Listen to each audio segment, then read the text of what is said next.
Coucou tout le monde, je vous retrouve pour la guidance de la semaine du 25 novembre du coup au 1er décembre. C'est intéressant, elle est intéressante la guidance de la semaine parce qu'il y a une notion d'accélération qui se fait assez forte, qui confirme un peu ce que je dis depuis plusieurs semaines et qui va du coup confirmer aussi l'accélération qu'on va vivre en décembre, qui vraiment nous propulse, je crois que c'est le bon mot, dans les énergies de 2025. Donc cette semaine, j'ai utilisé l'oracle du Pays des Merveilles, qui est parfois un petit peu dérangeant, mais qui me semblait intéressant. Et la carte du début de la semaine, c'est la persévérance qui est ressortie. La persévérance, effectivement, ça me parle bien. J'espère que vous allez bien déjà. Je trouve que les énergies de cette semaine ont été très difficiles. En tout cas, elles ont été très difficiles pour moi. On peut être confronté à beaucoup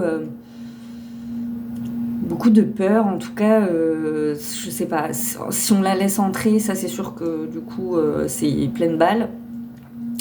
Mais on peut quand même, de ce que je constate chez les autres, être confronté quand même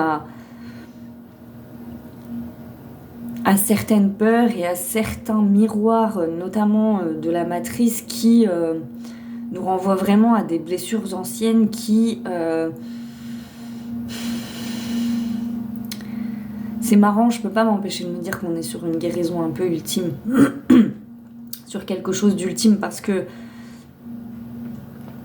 les signes peuvent paraître totalement antinomiques en fait, et c'est ça qui est étrange.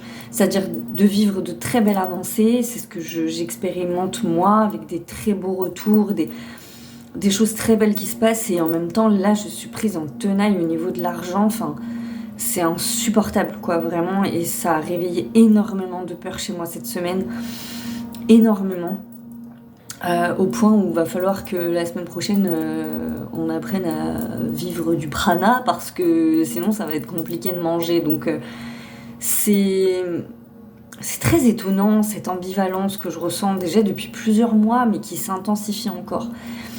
Et qui peut vraiment, déjà d'une, si on se laisse aller dans les peurs, nous faire manquer de persévérance et nous donner carrément envie de lâcher l'affaire, vraiment de tout abandonner, alors que pourtant c'est absolument pas le moment. Et ça je le ressens, et même les messages que je reçois vont dans ce sens-là. Mais ça peut être, encore une fois, pas pour tout le monde, mais pour certaines personnes, très difficile de s'accrocher. Donc, la persévérance, dans cette accélération, il peut y avoir une notion de rendez-vous qui se grèvent, de beaucoup de choses à faire, de beaucoup de choses à mettre en place, etc. D'une certaine forme d'agitation aussi, qu'on peut peut-être vivre, et d'avoir cette impression de manquer de temps presque, de manquer de temps. Alors du coup j'ai utilisé aussi cette semaine en plus l'oracle de l'harmonie, parce que je trouve que les énergies sont pas simples à comprendre, et du coup je voulais bien être sûre de bien cibler les bonnes choses. Et c'est marrant parce que ça parle de la blessure du rejet. Donc dans cette notion de persévérance et de sentir à un moment donné qu'il y a un cadre extérieur comme ça. Et effectivement, ça m'a renvoyé personnellement à beaucoup de blessures et beaucoup de sentiments de colère et de tristesse cette semaine notamment. Donc on a la blessure du rejet, on a la notion de comparaison, le fait de toujours se dire qu'on ne fait pas assez, ou alors de se comparer aux autres en se disant mais pourquoi je regarde la vie des gens et finalement la vie des gens elle va bien et moi la mienne elle avance pas, et qui est quelque chose un petit peu de lourd et de dense qui travaille dans ce sens-là. La notion des rêves, de se raccrocher à ses rêves, à ce qu'on a envie de voir se matérialiser, qui est toujours aussi importante, et la notion de repos, bah oui, parce que ça aussi c'est assez difficile. Parce qu'on peut ressentir tout ça, et en même temps, moi je crois qu'en ce moment je dois dormir 7 heures par nuit, donc ce qui est quand même plutôt sympa, et je me lève, je suis fatiguée, je n'ai qu'une seule envie, c'est de retourner au lit. Dans la journée j'ai envie de dormir, et pourtant je suis pas en dépression, je suis fatiguée, et en même temps on nous demande aussi d'être dans cette énergie de repos, parce qu'assez paradoxalement les solutions elles vont venir pas parce qu'on fait plein de trucs et parce qu'on fait plein d'efforts et qu'on se bouge dans tous les sens, mais bien parce qu'à un moment donné, on permet la réceptivité. Et ça peut être difficile. Encore une fois, pas pour tout le monde, et c'est tant mieux d'ailleurs comme ça, mais en tout cas, moi je vous parle de ce que j'ai expérimenté. Et ça peut être difficile d'être dans cette réceptivité. Là par exemple, moi qui suis aux prises là avec des problèmes d'argent, quand on est avec des problèmes d'argent, bah c'est difficile de rester assis et de se dire ok, je sais ce qu'il faut que je fasse, hein. C'est confier à Dieu, avoir confiance, respirer, me détendre, et là les solutions elles vont venir. Ben, c'est précisément le moment où j'y arrive pas en fait, parce que ça me stresse tellement que j'arrive plus à manger, que je suis complètement décentrée, que ça me perturbe, et qu'il y a rien qui va. Et dans ce cycle là, bah, si on y va, et ben, c'est un cycle sans fond qui nous emmène vers le fond du trou, n'est-ce pas? Donc voilà, donc c'est compliqué. Ça peut être compliqué, encore une fois, pour certaines personnes. En milieu de semaine, on a la carte Quel rêve étrange qui est sortie. Donc là, cette carte, elle parle de retour à la réalité. Honnêtement, j'ai un peu soupiré en la voyant. Elle parle de retour à la réalité, de rentrer à la maison et d'échouement.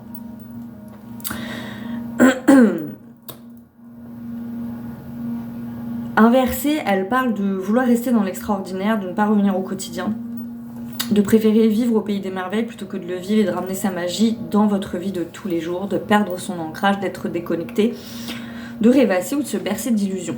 Et en fait,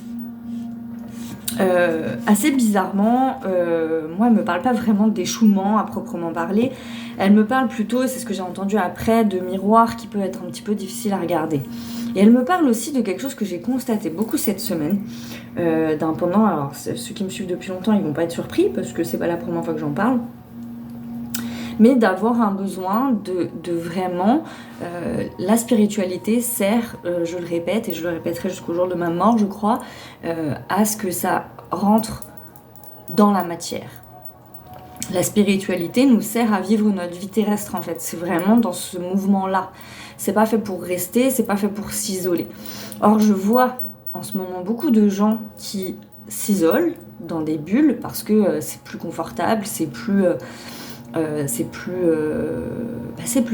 facile d'une certaine manière. Il n'y a pas de jugement là dans mes mots, ça peut paraître jugeant, mais vraiment j'essaie d'extraire le jugement parce que c'est pas le cas. Et qui du coup va provoquer des relationnels un peu compliqués parce qu'il va y avoir des réactions totalement étranges et presque sorties de la réalité justement. Et ça me parle aussi beaucoup au niveau du collectif, c'est-à-dire que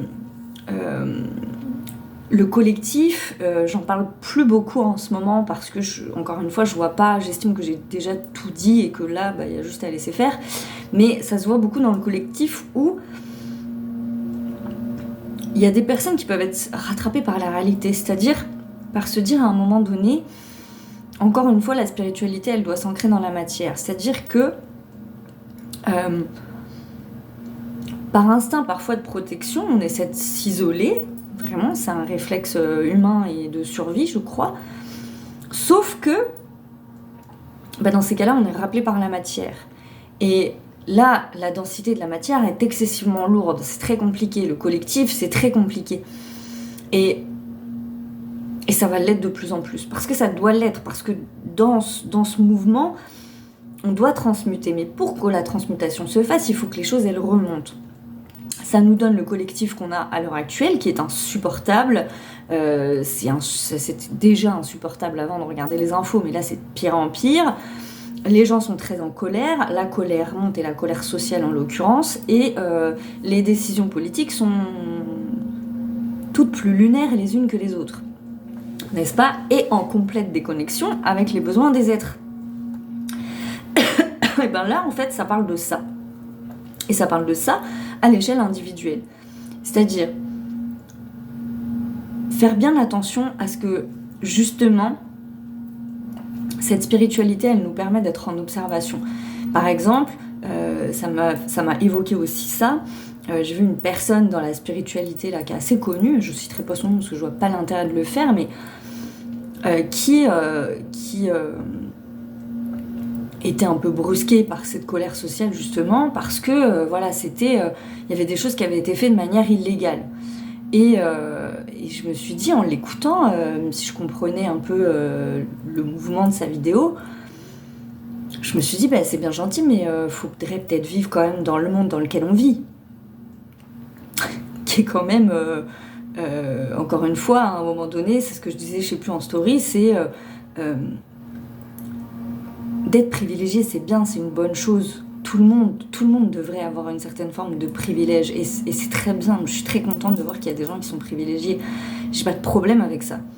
Par contre, quand des gens privilégiés font la morale à des gens qui ne sont pas privilégiés et qui sont en colère parce qu'à un moment donné, ils sont aux prises à certaines choses,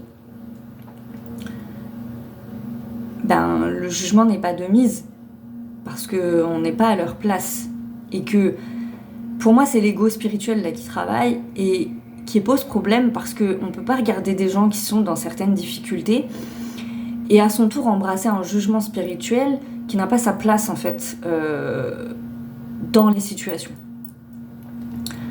Parce qu'encore une fois, la densité est très lourde, il y a beaucoup de choses qui remontent, on est traversés tous par beaucoup de choses, c'est très difficile. C'est pourquoi à un moment donné, je crois vraiment qu'en ce moment, ce qu'on a peut-être le plus besoin, c'est de recul et de retenir des fois les mots qu'on a envie de sortir de notre bouche. Parce que c'est très facile d'aller porter des jugements, d'aller dire des choses, d'aller vouloir même intervenir, etc. Sauf que je suis pas sûre que ça soit vraiment très juste en fait, et qu'on soit d'un côté ou de l'autre. C'est-à-dire, on pourrait regarder les gens qui sont en colère en ce moment en disant ouais mais bon faites attention à votre colère aussi parce que vous la projetez dans le collectif, vous la projetez dans les relations et c'est pas bien. Et c'est pas faux. Mais en même temps, en face, quand il y a des gens qui ne comprennent pas la colère de certaines personnes, là je parle de la colère, j'illustre avec ça, mais ça pourrait être une autre émotion, peu importe, en fait c'est plus très juste non plus. La justesse, en fait, ce que je veux dire, c'est qu'elle s'équilibre des deux côtés. Et c'est pas seulement, encore une fois, cette espèce de truc qui voudrait que les gens, soi-disant éveillés, parce que ils sont dans le recul, je crois sincèrement qu'on essaie de nous faire déconstruire quelque chose. Je sais pas si j'arrive à être claire, mais ce qu'on travaille aussi à l'échelle collective, c'est l'injustice, et on la travaille aussi à l'échelle individuelle. On est tous en travail en ce moment, tous. Il n'y a pas des gens là qui sont pas en travail et qui sont éveillés ou je sais pas quoi, ça n'existe pas. On est tous en travail là. Et c'est pas facile. Et c'est pas facile. Vraiment, ce travail-là, il est pas facile. Donc à partir de là, je crois, et d'ailleurs c'est la carte qui est ressortie, c'est le silence. Le silence ne serait-il pas la solution ?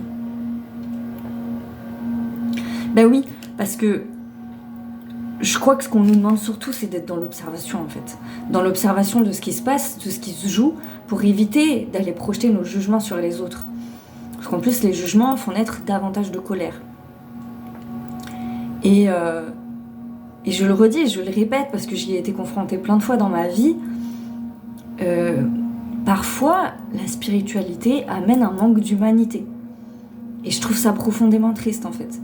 Je trouve ça profondément triste que l'hypersensibilité, elle pousse des gens à fermer des portes, à se dire « Ah mais non, je laisse pas ça rentrer dans ma vie sous prétexte de toxicité ou de je ne sais quel autre argument étrange. » Ça va pas en fait. Ça va pas, il y a quelque chose qui n'est plus aligné d'une certaine façon. Et ça veut pas dire qu'on doit tout supporter, parce que loin de là, en fait. Mais je crois qu'il faut avoir ce recul de se dire, par exemple, quelque chose que j'ai beaucoup traversé dans ma vie, moi je vous l'ai toujours dit dans mes vidéos, je m'en suis jamais cachée, moi dans mon histoire, il y a un truc avec la colère. Pendant longtemps, j'exprimais ma colère. C'était un petit peu, je vomissais un petit peu, faut être d'accord. Donc j'ai appris à calmer ça. Et les gens en face, c'était toujours le même truc. Ils se sentaient complètement pris par ma colère. Alors que ma colère, elle n'était pas forcément dirigée vers les personnes, en fait. Des fois, elle était dirigée contre le système, contre... Ça m'est déjà arrivé de parler de certains sujets et d'avoir des gens en face de moi. Alors que, encore une fois, c'était pas une colère adressée sur la personne, hein, mais d'avoir la personne qui me dit « Je peux pas, oh là là, j'y arrive pas là, je me sens agressée par tes paroles. » Et à chaque fois, j'avais la même surprise. Et pourquoi j'avais la même surprise ? Parce que moi, quand je suis face à quelqu'un qui est en colère, encore une fois, que ça soit adressé à moi ou pas d'ailleurs, je la prends pas pour moi la colère, en fait. C'est-à-dire qu'à aucun moment donné, quand je suis face à quelqu'un qui est en colère, je me sens agressée par ses propos. Comme je ne me sens pas déprimée par quelqu'un de déprimé. Jamais, ça ne m'est jamais arrivé, parce que ce que la personne vit comme état, bah, c'est son état qu'elle exprime. Et a priori, ce dont elle a besoin sur le moment, c'est de déverser. Donc elle a besoin d'un moment, d'un espace d'écoute. Donc moi, je vais l'écouter. Je vais me dire, ah, t'es vraiment très en colère, ouais, c'est chaud, ouais, t'es très... Bah oui, je comprends, c'est effectivement, oui. Et parce qu'il y a eu cet espace d'écoute, encore une fois, ça peut se désamorcer. Mais ça se passe pas dans l'autre sens. Et je suis toujours faux. Ça pas, encore une fois, ce n'est pas un jugement, c'est une vraie question d'étonnement. Je ne comprends pas quand les gens prennent les émotions pour eux. Parce que pour moi, ça n'a pas de sens. Ce que la personne, elle fait, c'est juste déverser son truc, en fait. Il n'y a pas à le prendre pour soi, il n'y a pas à le considérer comme toxique ou je ne sais pas quoi. Il y a juste à se dire, waouh, tu vis ce truc, ok, tu le vis. Effectivement, voilà. Et c'est pas, pour moi, même une question d'hypersensibilité, parce que je suis hypersensible. Et pour autant, encore une fois, l'empathie, faut pas confondre. L'empathie, c'est pas une question d'être une éponge émotionnelle. L'empathie, c'est c'est être en capacité de ressentir et de se mettre à la place de l'autre. Ça veut pas dire qu'on absorbe ce que la personne, elle ressent. C'est deux choses qui sont très différentes, en fait. Le fait d'être une éponge émotionnelle, ça, c'est quelque chose que la personne, elle doit régler. Ça n'a rien à voir avec les émotions des gens, en fait. Je sais pas si vous arrivez à comprendre. On est tous hypersensibles. C'est pour ça que je l'ai déjà dit dans plein de vidéos, mais c'est pour ça que je ne crois pas à ces notions de catégorie, parce que l'hypersensibilité, on est tous hypersensibles. On peut pas se cacher dans la vie en se disant je suis hypersensible, donc il faut que je me mette en retrait parce que je ne supporte pas les choses. En fait, je vous donne un exemple. Moi, par exemple, que je n'arrive pas à très bien à vivre. L'autre dimanche, j'ai été chercher mon fils, je suis allée à la gare. Et c'est vrai que moi, les endroits où il y a du monde, c'est assez difficile à vivre pour moi. Et j'arrive dans la gare et je commence à me sentir pas bien. Un truc qui monte à l'intérieur de moi, tout ça. Bon. Et c'est moi qui ai un truc à régler. C'est pas la gare le problème. C'est moi qui n'arrive pas, à ce moment-là, à me sentir suffisamment protégée à l'intérieur de moi pour ne pas me sentir envahie par les énergies des gens. Et les énergies des gens, c'est les énergies des gens. Je peux pas leur reprocher d'être ce qu'ils sont, en fait, tout simplement. Ils sont ce qu'ils sont, avec leur énergie diverses et variées, parce que c'est une gare et qu'il y a plein de monde, et voilà. Alors, moi, c'est pas tant les énergies, d'ailleurs, que la concentration d'énergie qu'il y a à ce moment-là, je pense qu'il me... Oh mon Dieu, vous êtes trop nombreux, je me sens agressée. Mais c'est mon problème, c'est à moi de le gérer. Ça n'est pas le problème des gens, en fait. Donc voilà. Ça m'évoque ça parce que je l'ai rencontré plein de fois cette semaine, et pas seulement dans ma propre vie. Je l'ai vu à droite à gauche, je vous dis, par des réactions où je me suis dit, mais il y a quand même des choses qu'on confond quand même, qui ne sont pas... En fait, il faut avoir conscience de soi, je crois. Et plutôt que de dire « Oh là là, c'est tes émotions le problème », dire « Je suis pas en capacité de les réceptionner », ce qui est quand même vachement différent, en fait. Le mouvement n'est absolument pas le même. Et franchement, ça va finir par être très compliqué. Je vous le dis tout de suite, notamment au niveau du collectif, de ne pas être en face d'énergie, de colère. Parce que l'injustice, elle est au top. Et l'injustice provoque de la colère. Donc, même si effectivement ça doit émaner tout ce changement d'un mouvement intérieur, c'est bien vrai, ça on peut pas l'enlever. Le temps que ce mouvement intérieur se fasse, il va bien falloir, en attendant, qu'on soit tous ensemble à se connecter les uns les autres, parce qu'on travaille, parce qu'on se croise, parce qu'on va au supermarché, parce que ci, parce que ça. Et c'est bien ça qui est le plus difficile dans tout ça, c'est bien pour ça que la spiritualité elle a sa place. Parce qu'on est tous censés interconnecter. Tous. Même si on veut aller vivre dans une yourte, même si notre rêve c'est d'aller s'isoler dans la pampa, on devra toujours être en face de personnes.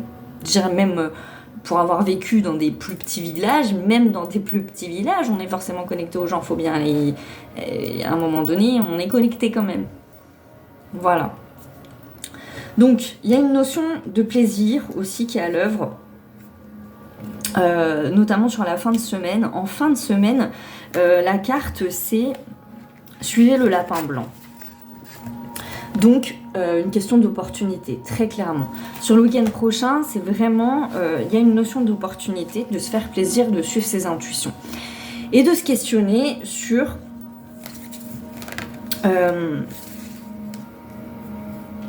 parce que ça aussi, c'est quand même très à l'œuvre. Se questionner sur ce qui nous fait nous sentir encore incomplets. Sur ce qu'on a l'impression qui nous manque. Sur toutes ces parts de nous peut-être qu'on n'ose pas encore exposer, qu'on n'ose pas forcément exposer et mettre en place. Vous voyez, hier j'ai fait une story parce que vraiment j'étais en train de péter un câble, là je me sentais dans mes trucs et je me sentais, voilà, et des fois j'en ai marre de me taire parce que en vrai ma vie elle correspond pas aux standards habituels qu'on voit sur les réseaux sociaux, notamment dans la spiritualité, et parfois ça me saoule en fait parce que j'en ai marre. J'allais dire du mensonge, mais c'en est pas forcément un en fait, mais j'en ai marre de toujours voir cette même représentation de la spiritualité. Et ça se fait pas de parler, de dire qu'on a des problèmes d'argent, mais ça se fait pas tout de suite, ça fait pas vendeur, ça fait pas bien, ça fait pas ci, ça fait pas ça. Et en même temps, je sais quoi, ça me saoule de me dire ça parce que je me dis, bah ouais, ça fait peut-être pas bien, mais en attendant, c'est ma vie en fait. Et ma spiritualité, elle s'exprime aussi dans ces moments-là, je veux dire.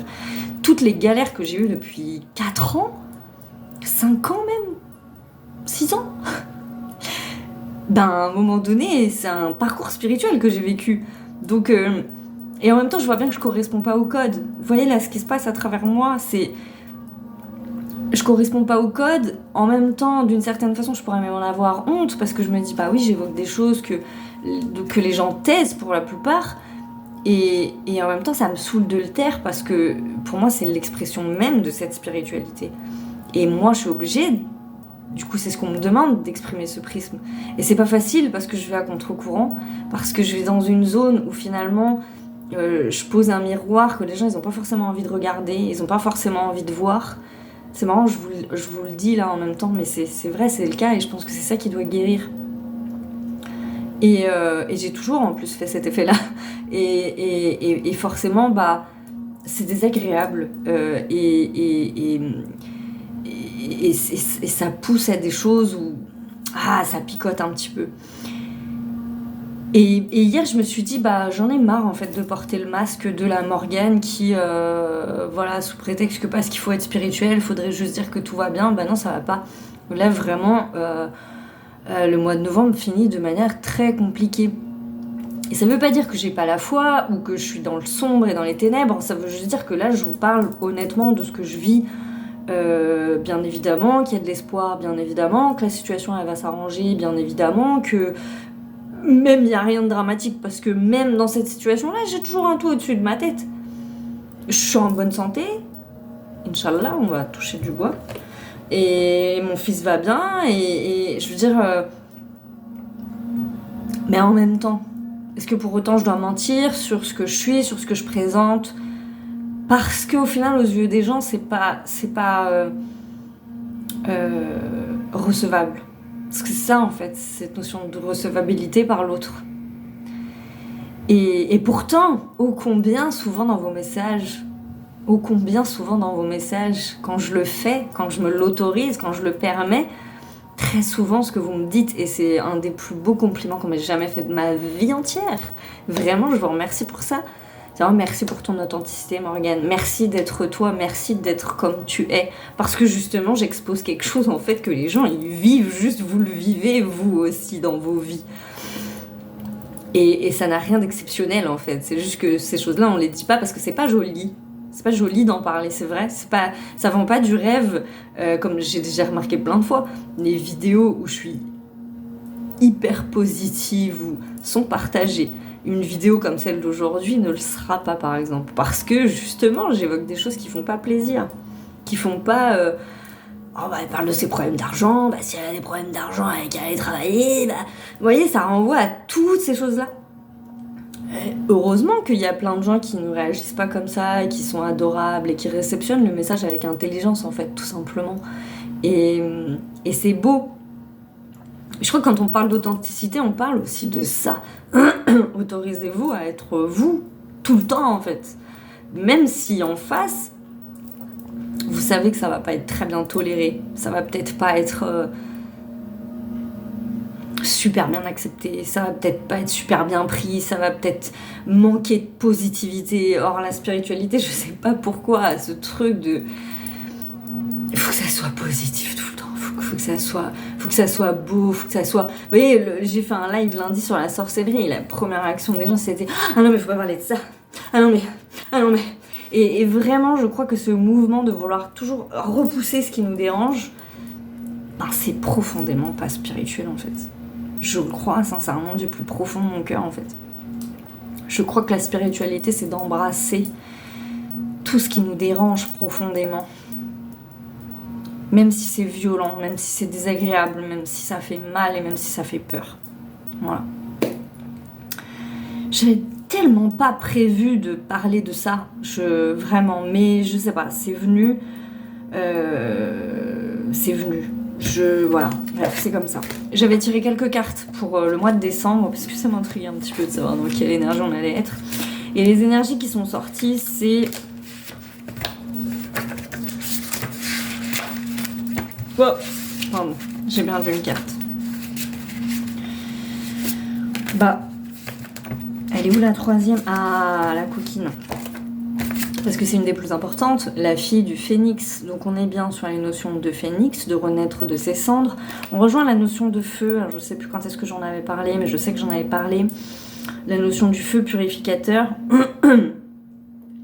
La notion de purification, de préparation et d'initiation profondément spirituelle qui traverse énormément le collectif. C'est-à-dire que là, décembre, il y a un impact dans la matière qui va être excessivement fort et qui va venir faire shifter tout ça pour que justement 2025 s'installe vraiment bien.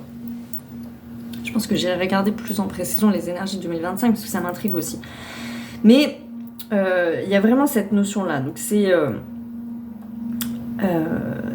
voilà, c'est aussi ce qu'on a vécu aussi un petit peu au mois de novembre, mais c'est ça, c'est un moment difficile car ce qui se maintient en travers de cette nouvelle capacité spirituelle doit être éliminé et ce sont souvent des peurs, des doutes, des questionnements profonds sur notre propre valeur et nos capacités. Bon, pile poil ce que je traverse moi là en ce moment. C'est-à-dire qu'à un moment donné, je suis face à mon miroir. T'as peur ? Oui, j'ai peur, je suis terrifiée. Bon faut nettoyer parce que là, tu vois bien que tout ce dont tu as peur et tout ce qui t'habite en termes d'angoisse, tout ce que tu retiens, c'est en train de coincer dans la matière, en fait.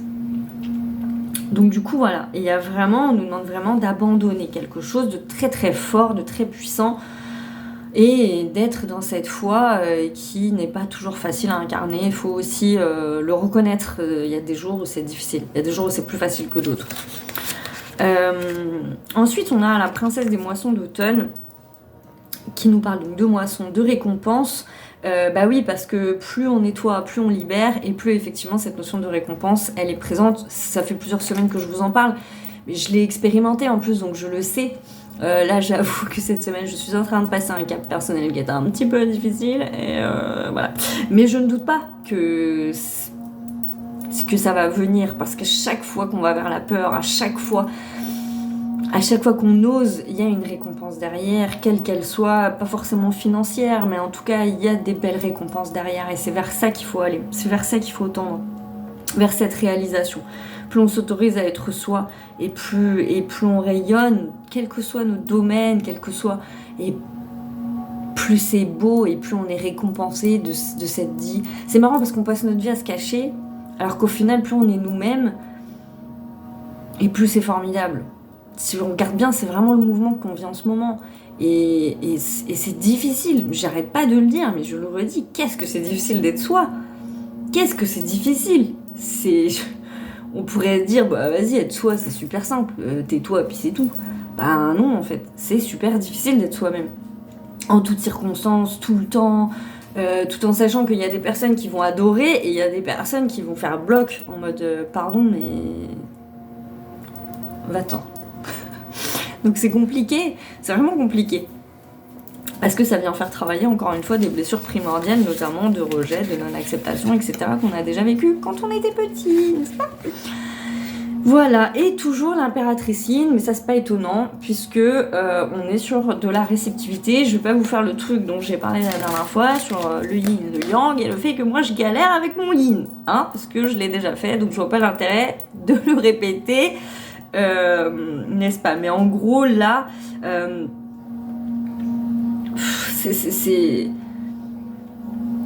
c'est à la fois l'abondance, parce que c'est la mère nourricière, ce yin-là, c'est la réceptivité de tous les bienfaits, c'est la conscience de toute chose, et c'est cette espèce d'espace et de temple intérieur qui doit rester fixe,